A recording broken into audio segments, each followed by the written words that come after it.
Welcome back, ladies and gentlemen, to episode 9, I think. I think we're up to episode 9 of Paperwork Podcast with your boys. Womp, womp, womp. Matt, Mike, and Mike. Respass, Walt, and Peach. The whole crew, the whole shebang.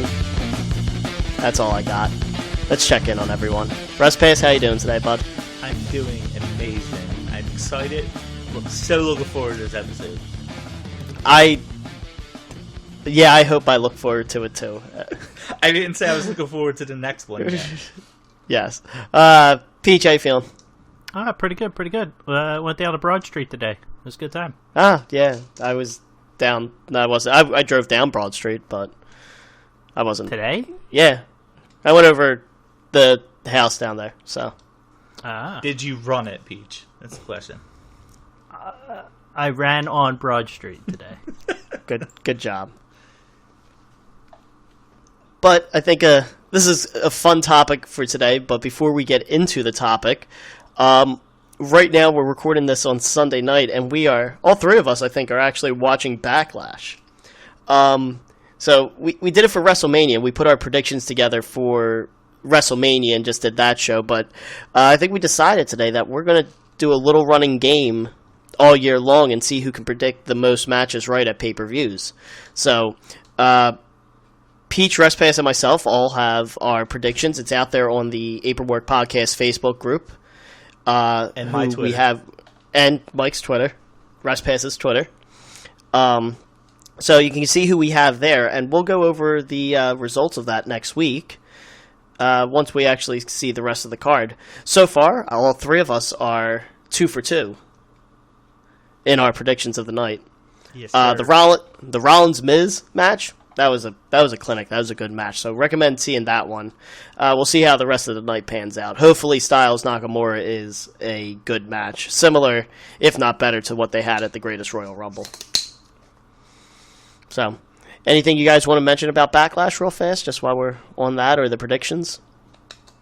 Did we predict pre-show? We did not predict the pre-show for this one. Okay. Yeah, I think we'll leave pre-show out of it unless we don't know which one's going to be it. But I will say that the year-long thing, regardless to your lobbying, Walt, will start today, so the fans know that your big lead from WrestleMania does not hold. Yeah, well, it holds in my heart, so that's what matters. You won year one of this competition, okay? Year one was literally one weekend. Yes, but I got a lot of those matches right, so. But yeah, we'll keep that going. We'll keep you guys a par of the, I think that's the correct word to use there, of the results each week. Yeah, Peachy's shaking his head at me, so I probably used the wrong word, so that's fine. That's fine. No, but so topic this week, and we think this is, hopefully going to turn into like a monthly reoccurring topic is, good news, and with this, we didn't tell you the name of this segment, Peach, so we are calling... find out with everybody else. Yes, we are calling this segment, Peach's Pit. Yes. To where the Peach Pit, or Peach's Pit, in honor of your boy Roddy Piper. But basically, we asked Peachy to kind of come up with some questions as if you listen to the show, everyone probably thinks I'm the casual fan, as with all the facts I end up getting wrong about everything. But Peachy, out of the three of us, is probably the most casual fan of the bunch. Doesn't follow it's a it. 3 count, Walt. You gotta update the spreadsheet. Oh, is it? Okay. So, yeah, there we go. But Peachy is the casual one of the bunch, so Mike and I thought it would be fun, and I think Mike agreed with me, is that, every month maybe Peachy poses a couple questions out there to where, hey, I don't get this, or why are they doing this, or anything like that, maybe us more hardcore fans might be able to answer. So, Respass, you have any thoughts on the topic before we hand it over to Peach's Pit to get those burning questions that he has prepped for all week? I'm extremely excited and terrified. As everybody should know, we have literally no idea what he's about to ask us.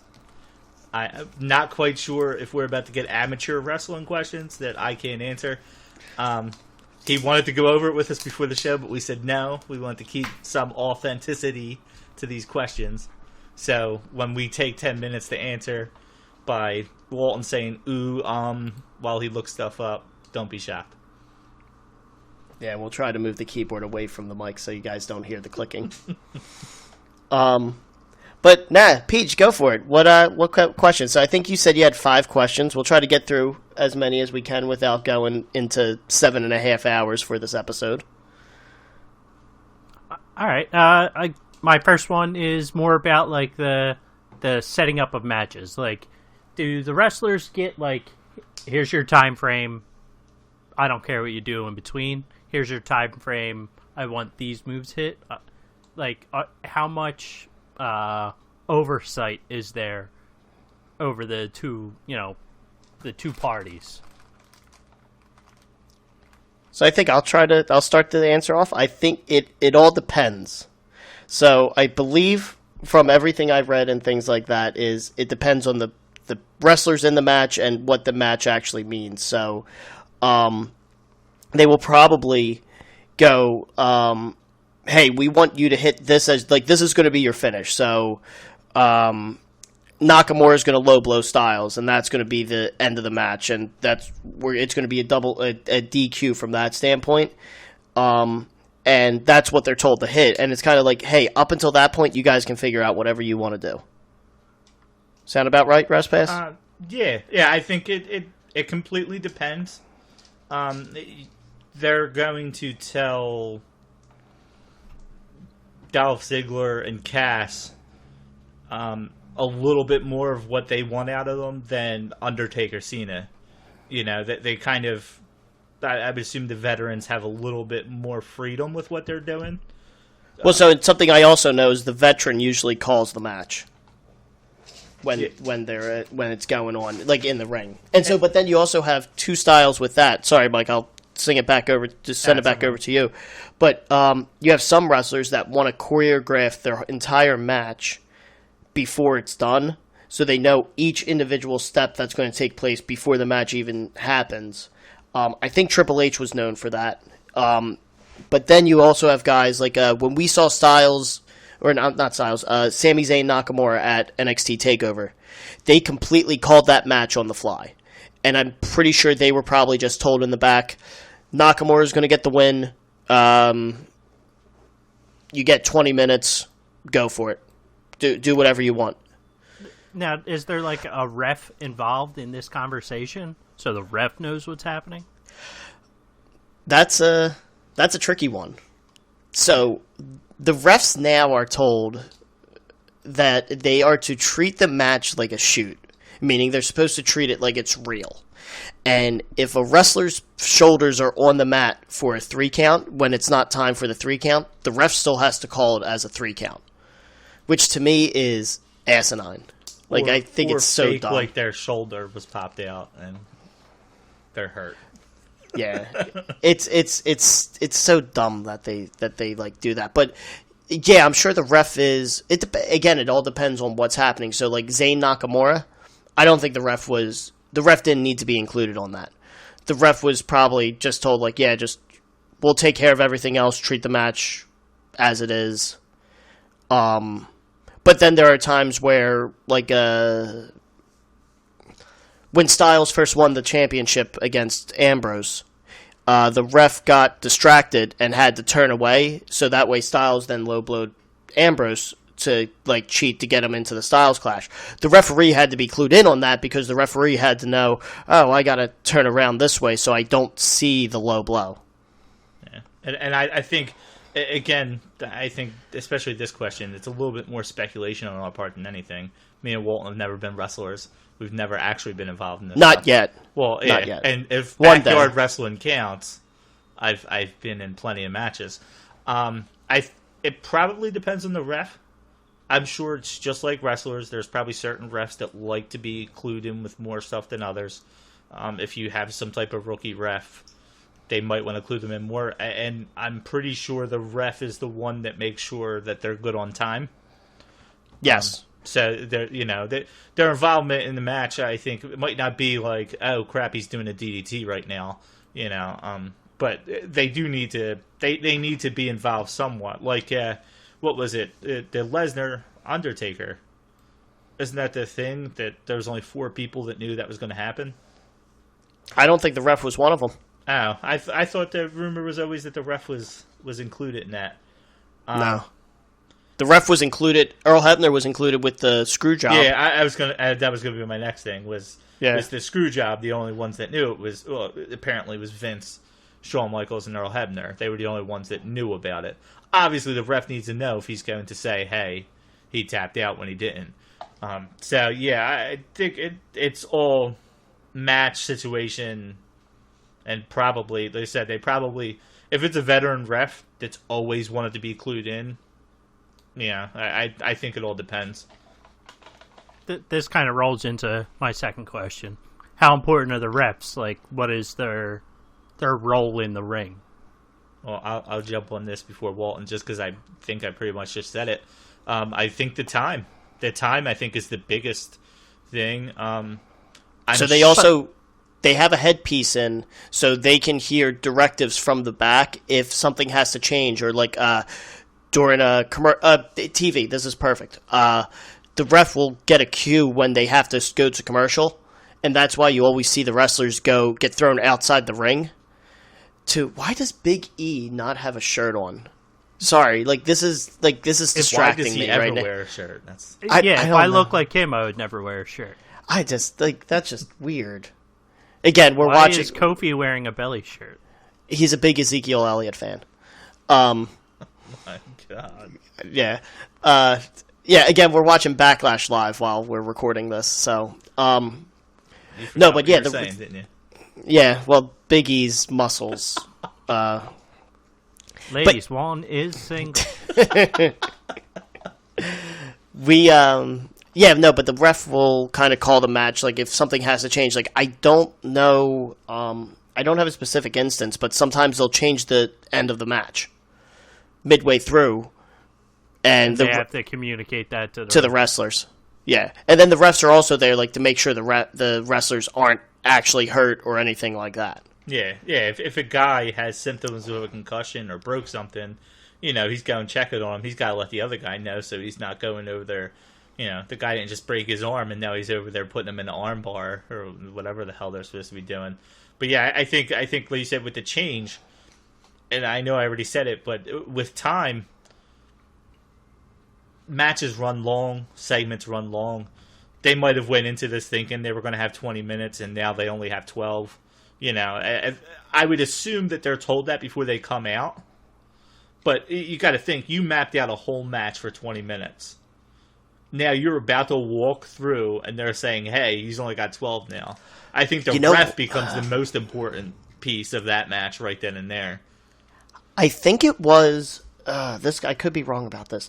There was a Jericho-Rob Van Dam match a couple years ago. This was right when Rob Van Dam came back, when we saw him at Money in the Bank when it was in Philly, when he was in that Money in the Bank ladder match, the one that Orton won. Yeah.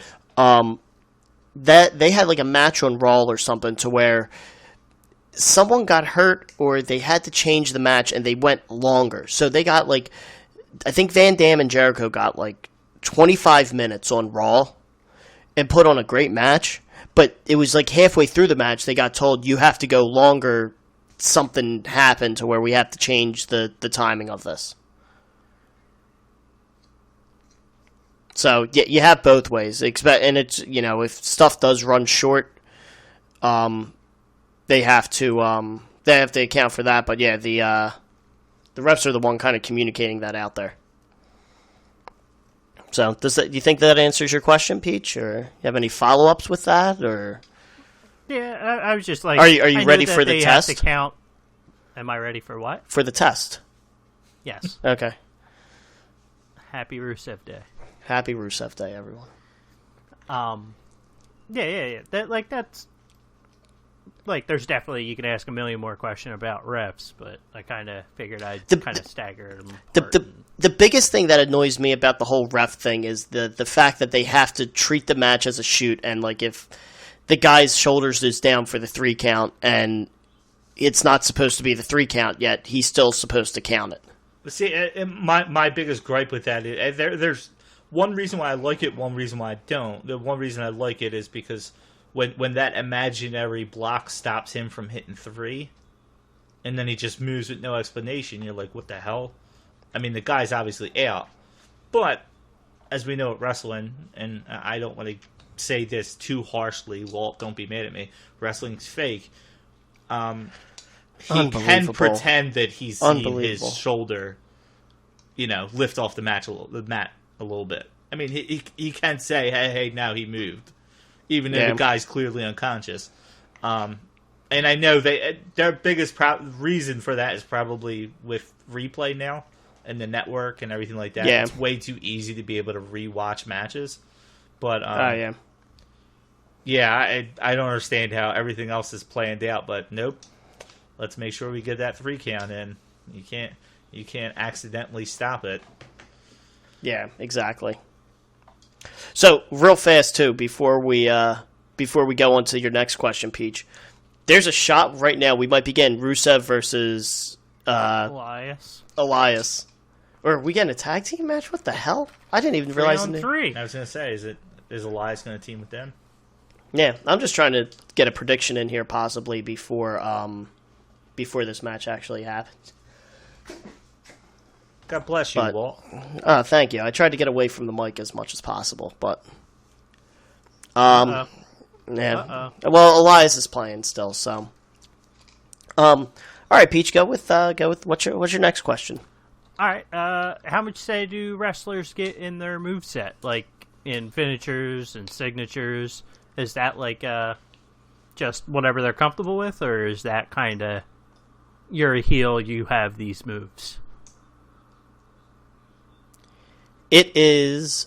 It depends. So again, this is all speculation, but there are move sets for a heel. So like low blows, the cheap shots, stuff like that. The rolling out of the ring before there are definitely heel moves that you'll see that all heels kind of do, but no, because each individual wrestler has their own moveset of the moves that they do. WWE, I know, works with them to develop new moves and things like that. I can't tell. Respass, what are you laughing at? I'm sorry, I'm watching Backlash. I'm so confused at what's going on. And now you got Breezango and Titus Worldwide with No Way Jose. I'm sorry. No, it's fine. Well, but this is actually good. So Apollo Crews is on screen. When he came up, they wanted to give him. So his finisher was like the standing moonsault to the guy on the ground. They wanted to give him. Triple H wanted him to have a more like devastating attack that would be more powerful. So they gave him like a sit down power bomb, or like almost like the Blue Thunder bomb, where that's what he would do. It wasn't originally part of his moveset, but I can't talk. Triple H came to him and was like, we want you to add this to your move list so that, you can be a more dominating force instead of the full athletic one that he really is. But that's an example of like where they'll have a wrestler try to add a move to their move list. What do you got, Respass? Unfortunately, I'm going to sound like a broken record and say I think it depends. They're going to have a little bit less say when Nakamura, comes walking in than they are some other guys. There's certain guys, like actually a perfect example of that is a Tommy. When he first came back, you're like, all right, what are they going to do? Because so Tommy's Punk's original finish. Yeah. Well, I was just that's what Punk's finisher, Peach, if you know what that is. The GTS. Yes, was actually a Tommy's move that he got from a Tommy. So before he came over, he wasn't over yet. Punk kind of, he didn't steal the move from him, but he did in honor of him, whatever. And I'm pretty sure when a Tommy started, and Walt, you can correct me if I'm wrong, was after the Punk situation. Yes. And everybody was convinced that they weren't going to allow him to do the GTS because the one thing they didn't want was the CM Punk chance. So actually, the first time he did it was at a live event. And that Do you remember which live event? I do not. It was WrestleMania 31. They did the NXT house show the WrestleMania weekend. No, okay. It was the preemptive ones before they started doing the takeovers at during WrestleMania weekend, and I'm pretty sure he did it on Tyler Breeze in the middle of the ring, and that place went batshit crazy when he pulled out the GTS. And that video listen, of that was like spread like wildfire too. That shit was not staying hidden. Yeah, and when Kenta did the so Kenta used to be his name in before he came over to NXT and WWE. He did it like his variation of the GTS was a little different. It looks like Kenta kind of pulls his knee back a little more to give a little oomph to it. But then, Punk did it, and so WWE didn't have Itami do the GTS for a couple years because of the CM Punk chance. And then at TakeOver Brooklyn 2, he returned against Austin Aries, and he gave Austin Aries the first GTS that he hit on TV. There's another one. Kairi Sane. She did the elbow drop. There was concerns with her when she came over if they were going to let her do the elbow drop, because elbow drops Randy Savage's, and then I think somebody else is also doing an elbow drop. But like they definitely recycle a lot of moves. Like definitely, but they try to avoid too many people having it too. That's one of the biggest things. Like, Punk there for a while was doing the elbow drop, and it was clearly, Macho Man's elbow drop that he was doing it. I believe didn't Bailey started doing it for a little while, right? I thought she was like in the middle of her matches, but they don't want 12 guys on the roster doing the Macho Man, elbow drop. I think, but that was the thing. It's because it's they don't want to see certain moves. You're not going to see a tombstone power driver really, and I know it's for a different reason. But even way back when people were allowed to do it, you didn't see it that often if it wasn't coming from Undertaker and Kane. Why? Because it's their finishers. You don't want to see somebody randomly in the middle of a match, using other guys' finishers. Yeah, you want to have it protected so that it looks as strong. Like it's gonna the super kick now. Everybody and their mother does like fucking super kick. Ziggler does one. Even the New Day, the Usos do them all the time, but none of them are as quote unquote powerful as Michael's Sweet Chin Music. So that's one move that kind of everybody's been doing, but it's just the way that the kind of, I don't want to say the industry's been going, but it's more that high flying, just quick attack moves that people are doing. Yeah. I'm trying to think of another move that is banned. Banned? I didn't know where you were going with it. No, I'm just trying to think of another. I'm just trying to think of another move that was not banned. Edge is now the Irish Cross, or the Celtic Cross that that Sheamus does. But who originated the stunner? Was it It's probably done in the 20s at some point. I mean, it's such like a generic. Yeah, but isn't there one guy that's still around? Like he's not he's an indie guy. It wasn't Mikey Whip. Was it Mikey? Yeah, Mikey Whiplash. Not Whip. Whiplash. Whipwreck. Mikey it's Backlash. Yeah. Mikey Backlash. No, it was either Mikey Whipwreck. Yes. Yeah. It was either him or what the hell's not Chris Candido. I don't know. Yeah, I think he was. Most of these moves are so recycled. As I said, it is probably done by some guy we've never seen wrestle before, and they've seen it, and I don't know. It's hard to say that any move is original to the person you're actually seeing do it. But speaking of moves, it reminds me of I hate to bring his name up back-to-back episodes because we're not supposed to talk about him because he did a very very awful thing. For the longest time, nobody was allowed to do the crossface, and they're still technically not allowed. I think the funniest thing wasn't Triple H the only one doing it there for a while, and the flying headbutt, right? I think that's we only really see Daniel Bryan do it, right? I mean, they don't really want those moves being done because you associate those two moves with Benoit, and they don't want anything associated. Yeah, concussions, but I would say it's 99% Benoit. I don't think they care that much about concussions. But to bring it back to like what your question is, Peach, they will have wrestlers adjust their move sets as needed, but it would be very hard to bring in, like Tommy is the perfect example. If he never did the GTS, that's a disservice to him, because I think he was the one that came up with the move. Yeah. So they had to bring it eventually. Yeah, eventually. So they'll know that with the guys that they're bringing in, and they'll kind of work with them to adjust their move sets as needed. A different example of that, real quick, is Jericho. The Lion Tamer is so much different than it was in WCW, and I know a lot of that has to do with guys. Well, that's the thing. To your question, is the Lion Tamer is a different move than the Walls of Jericho. Yes. That's where, But he has done the Walls of Jericho.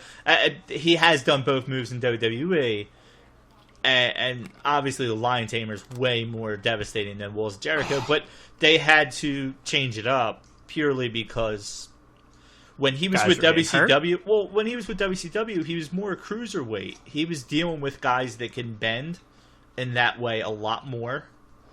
And now you get a guy like Triple H, who might not be as flexible as a Rey Mysterio is. Yeah. So it's not going to look the same because his body just don't bend that way. But when he gets that knee, so the big difference between, just for those not aware, but the big difference between the Lion Tamer and the Walls of Jericho is the Walls of Jericho is basically just the Boston Crab. Maybe he puts a little more arch on the back, but the Lion Tamer is, sorry. I still meant Boston Crabs.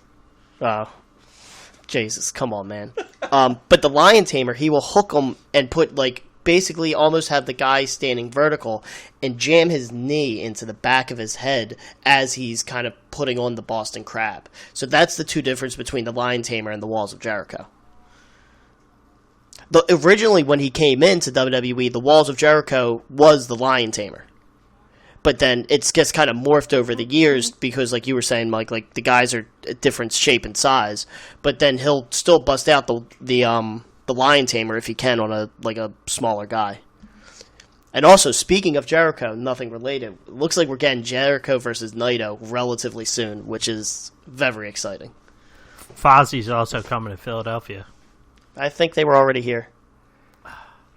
Yeah, they were here like the week before WrestleMania. Actually, like I think it was like the Friday. No, of WrestleMania. They're coming back then. They're coming back for something in the summer. Well, to your point, Peach, I assume they're eventually coming back at some point. So I'd say, Walt, you're wrong again. Yeah, as usual. Filthy casual. Oh, man. What do you think? Was that a good enough answer for you, Peach, or kind of better explain it? Or was there any instance that, it's hard for you, anything that you could think of? Because I think the Cruiserweights get a lot more of a move set. They're just allowed to do stuff. And once they start getting to the bigger guys, it's nope, not allowed to do this, not allowed to try that. Because Kevin Owens is a bigger guy and it is definitely capable of doing a lot of the high flying stuff, the more stuff that the little guys do, but the bigger guys just don't get to do that stuff. Well, I right now, Big Cass is fighting, and Big Cass has 3 or 4 things that he does. Is it all because of your role is you're a big guy, you're 7 foot tall, you're gonna do power bombs, you're gonna do choke slam stuff that goes into so how I was saying earlier, you had the heel move set to where low blows, rolling out of the ring, dirty tactics like that.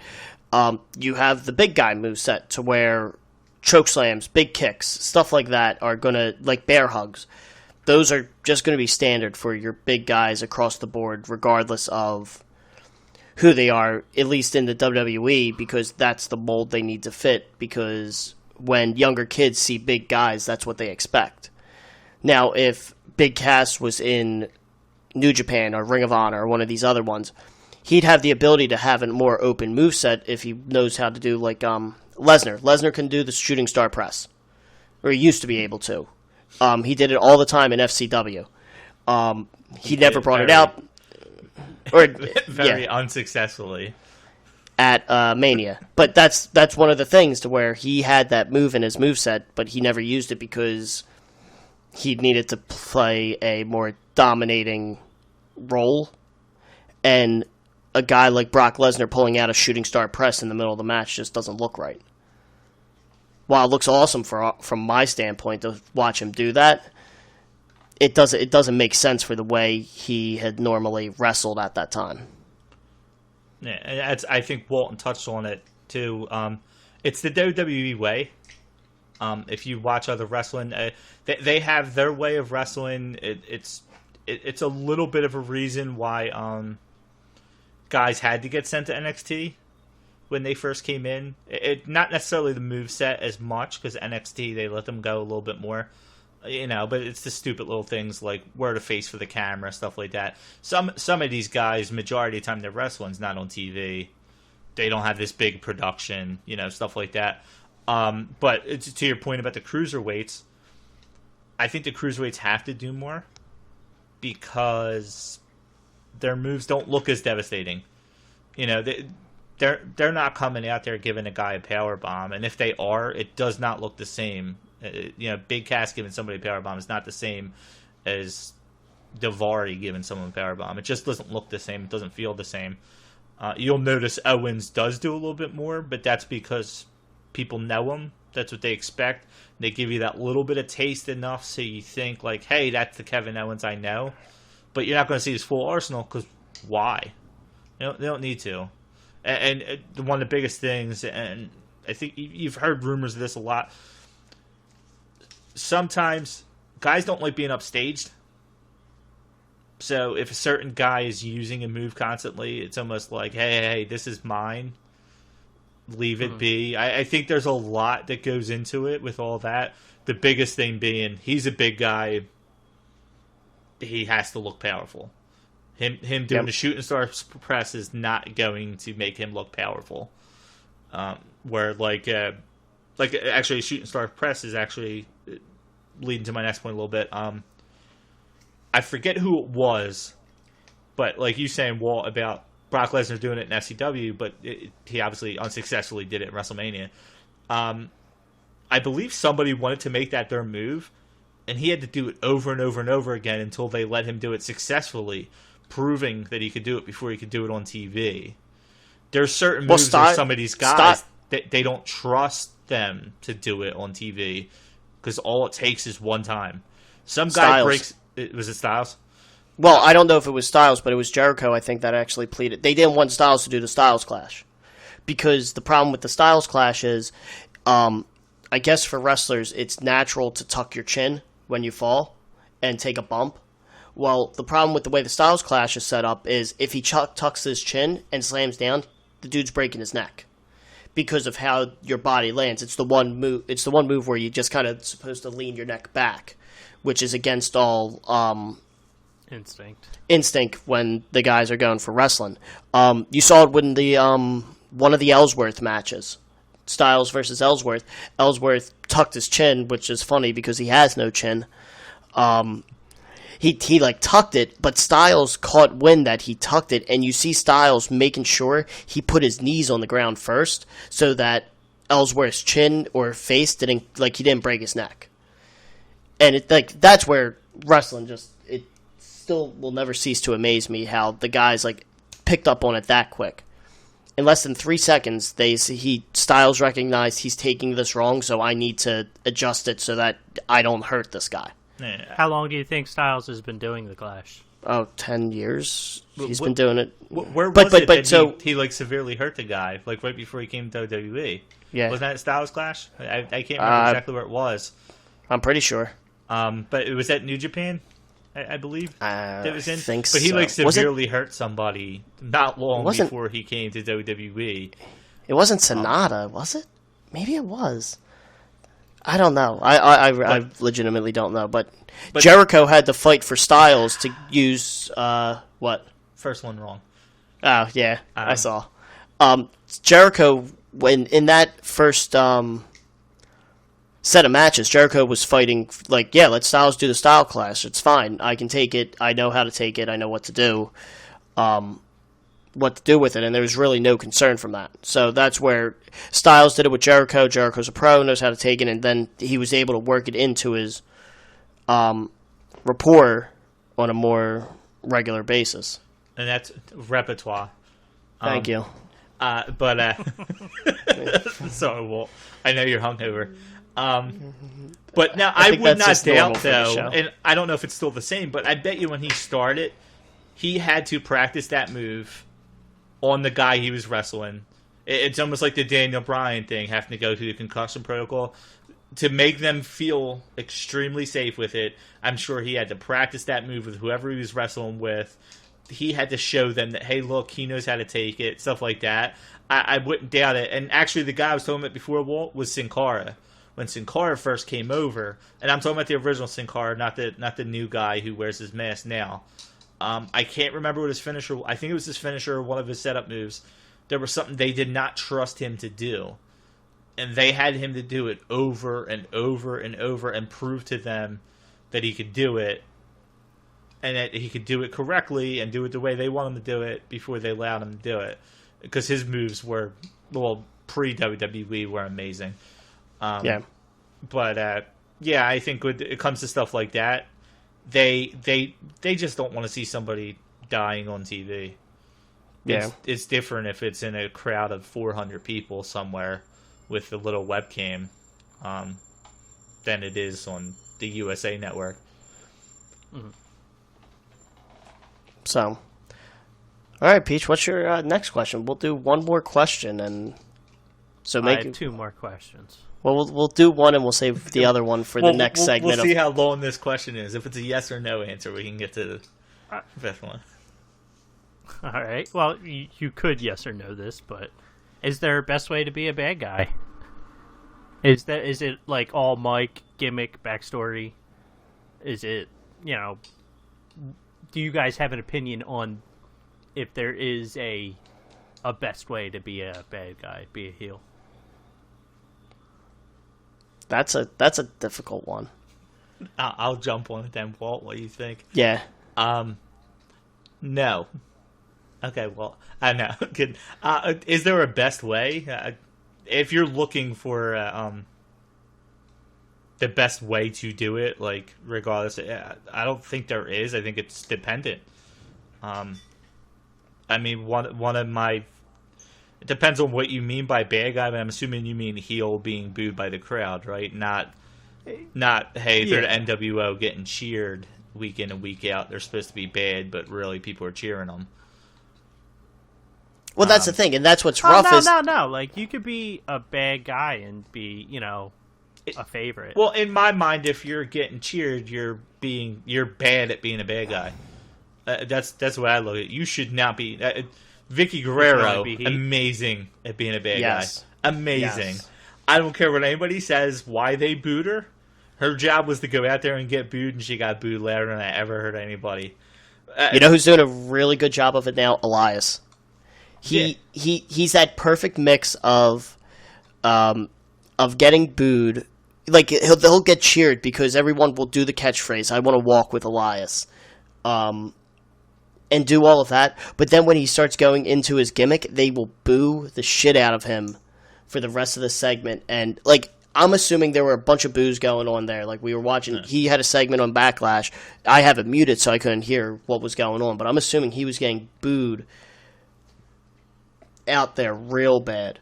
And he's really good at it right now. Like you said, Vicky Guerrero. But then you have guys like Kevin Owens.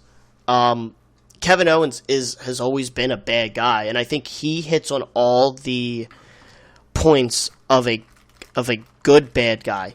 The reason what he's fighting for, he says he does it for his family, and whatever it takes for him to be champion and things like that is what he wants to do for. Oh man, the Backlash post show has The Miz and Daniel Bryan. That might be good. Much watch TV. But even the Miz is doing the bad guy thing perfectly.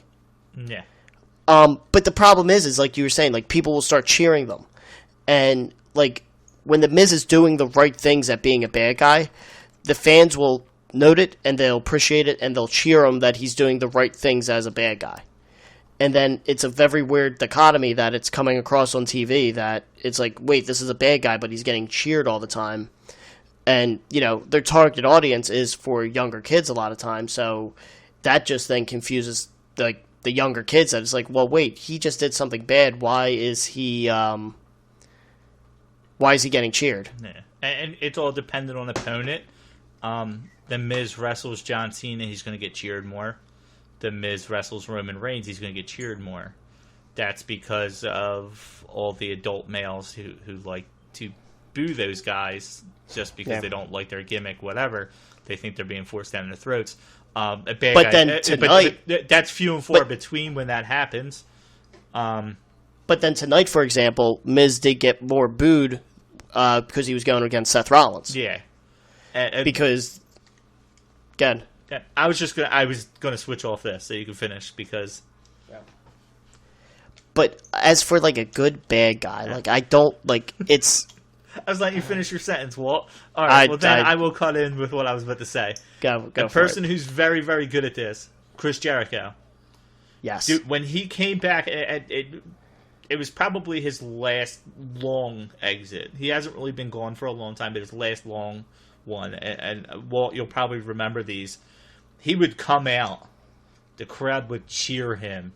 He'd come out. He'd start screaming, "Come on, baby!" and go with this smile on his face and give people high fives, and then leave. That's it. Oh yeah, he would come out. He'd pick the microphone up and he'd be like, "Come on!" He'd get the crowd up, and then drop the mic and leave. He wouldn't say anything. The crowd went nuts for him, and then they started booing him because he knew that crowd wanted him to come back. They haven't seen him in a while. They're gonna cheer him. So let me come out and just not say anything. They're eventually going to turn on me. And what happened? They turned on him. They knew what he was doing, and it was almost annoying to the point where it's like, come on, man, just say something. And he wouldn't say anything. But there's certain guys like that Jericho can be a heel or a face whenever he wants against whoever he wants. He can get booed against John Cena, and there's not many people that can do that now, currently in the business. That I think it's few and far between because, up to your point, what's the best way to do it?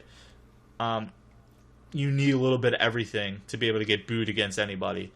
I think a guy like Kevin Owens can do it if he wants to. Yeah, and just to show like the opposite side, you have a guy like Jinder Mahal who is getting booed. He's a bad guy, but he's getting booed for the wrong reasons. He's getting booed because nobody likes what he's doing. He's not that great of a wrestler. He's been improving a lot. I like his gimmick, and it's a decent gimmick, but when he's going against, you know, guys like Nakamura and Styles and stuff like that, he's just naturally going to get booed. But again, it's more for the wrong thing because he's not that great of a talker. It's that same rehashed wealthy foreigner gimmick that comes up every now and then, and he doesn't do a great job at it. He's not that great of a wrestler. So there's like, he's getting booed for all the wrong reasons. When you have a guy like The Miz or even Jericho during that run to where he's and Elias as well, like they're getting booed for the right reasons. Like they get cheered for part of their segment, but then they get booed because of that's what their character needs them to do. But right, so like them being like a bad guy, like to be a good bad guy, you have to be like a utility guy where you have a good move set, you have, you know, you're pretty good on the microphone, you're more well-rounded than if, you know, just a good guy. Well, I think a lot of it comes off of playing the crowd. Like, you can, Mick Foley was always good, and this is going to be a little bit of opposite. He was always good at getting cheered. Why? Because of the cheap pop. Yep. When in doubt, mention the city you're in. And he knows that. He knew it. You know, there's certain guys that just get it. They don't necessarily have to be great on the mic. I don't think anybody's going to say Mick Foley's some, like, on the microphone. I don't know that he's a promo that you're absolutely waiting for. It's almost a lot of the same from him. But he knows how to work a crowd, whether it's good, bad, or the other. A little bit to finish off Walton's point about Jinder Mahal. He said he's doing a bad way of being a bad guy. Any way in the WWE's eyes of being a bad guy is a good way, and he'll continue to get pushed. Why? Because he's getting booed. They don't care why he's getting booed. They don't give a fuck if it's because they don't want him there. Guess what? He's being booed. We got somebody that can come out now and get booed against John Cena. Why? Yep. Because they're going to boo him. Rusev at the time was getting booed for that simple reason. If you remember right, at Royal Rumble, when Reigns won it in Philly. Yes. And they purposely put Rusev in there against Reigns, knowing the crowd did not want Reigns, assuming that Reigns was going to get cheered, and everybody wanted Rusev to win. Well, and you brought up a good name, John Cena.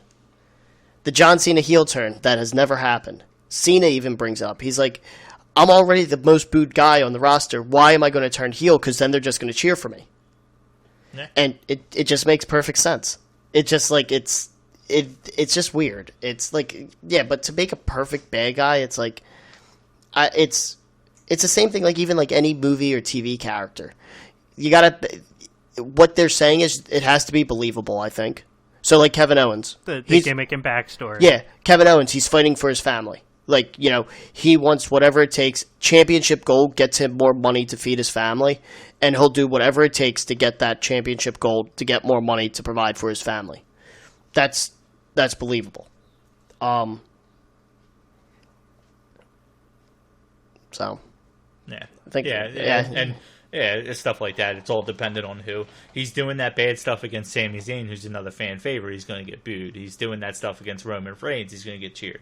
I mean, it's all dependent on the other guy that's involved has a lot to do with it sometimes, and it's few and far between, especially now.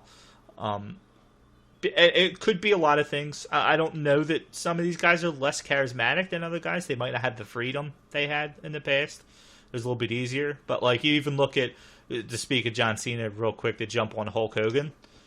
When he turned, and I know a lot of people want Cena to do it because of the Hulk Hogan turn. When he turned, he was getting booed before that. His gimmick, people hated it. It was 30 years old. People didn't want it. He was main event in WCW, and he was being booed when he came out. And they left him off TV for a while leading into it. And why did he make the change? I don't care who says what. That was set to be cool. They knew that even though they were the bad guys, they were going to be the cool bad guys. It was set to be cool. And Hogan wanted to front it. Why?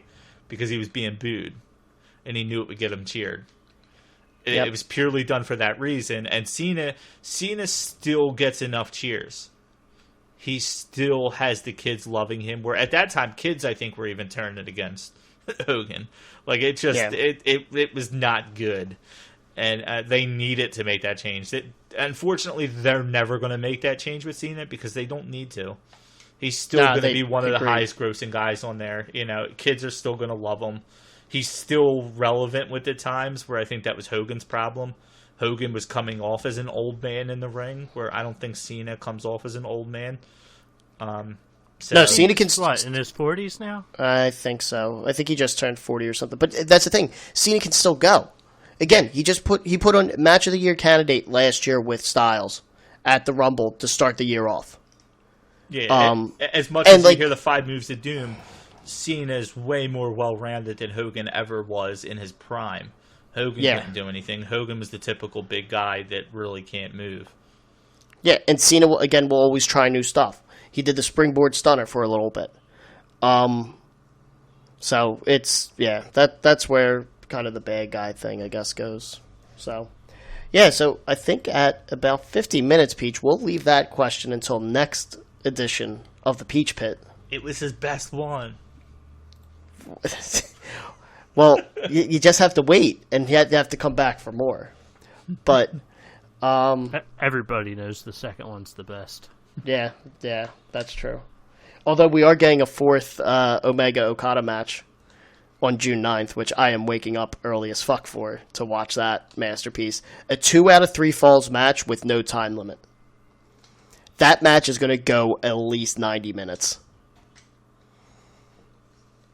But I can see you guys. Well, what I was going to say is if Fast and Furious and Star Wars have proven anything, once you pass episode 3, or the third one, it only gets better. So I expect this to be amazing. Fair enough, because, yeah, we'll just leave it at that. Let us, all the fans out there, let us know what you think of this segment. If we think, I think we said we might try to do this every month. I kind of enjoyed it. I like the questions. Yeah. Yeah, I think Peachy ran out of questions. You might need 3 months to come up with 4 more. Yeah, but we'll keep them going with these questions, and maybe they're going to be more stupid questions. Maybe they're going to be great questions. You just have to keep listening to find out. Pete Rose, in or out? In. I'll be listening. Well, I'm assuming you mean the WWE Hall of Fame, because I thought Pete Rose was already in it. He is. Yeah. So, I guess until any final thoughts from you? Was this educational for you, Peach? Did you learn a lot today? Did you take Yeah, notes? Yep, I got notes on the OneDrive right now. I really do. Finish the sentence I cut off. Yeah. But Mike, you got anything? You got anything to add to the end of this episode? Which Mike? Before Respass. Okay, thank you. You're welcome. It was the most fun I've ever had listening to Peachy ask me questions on a podcast. So I think that says a lot. You're damn right it does. You're damn right it does. So. What was that? What? A women's match. Whatever Charlotte just did. The sit down jawbreaker. Oh, all right. Is Carmella just not big enough for it? No. That's how it was supposed to go. I'm looking forward to this because I'm behind you guys on the network. I think we should finish this off before there's 10 minutes of us watching Carmella Charlotte. Yeah, true. But so we'll use that to end it. But like, share, subscribe, everyone. Leave us feedback. Let us know what you thought of this episode. We got our first iTunes review this week, so I want to thank you. I forget what the person's name is, but loved hearing the feedback. Way to be a host, Walt. Way to be a host. Yeah, I'll say it was Buffalo scene. Okay, it was amazing. We want to see more of that. The worst part was there was no insults of Walton, so step your game up, fans. All right, we want to see more insults of Walton on our reviews. Don't. It'd be appreciated. Don't screw with the stars. All right, it's not his fault, but there just was not enough Walton bashing. Yeah.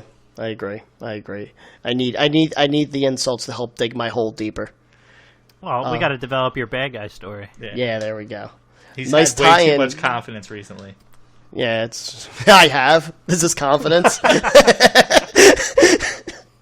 Oh man. So, I guess we'll end it with that. But until next week, everyone, thanks for listening. Thanks for checking us out, and we shall catch you next time. Wah, wah, wah, wah.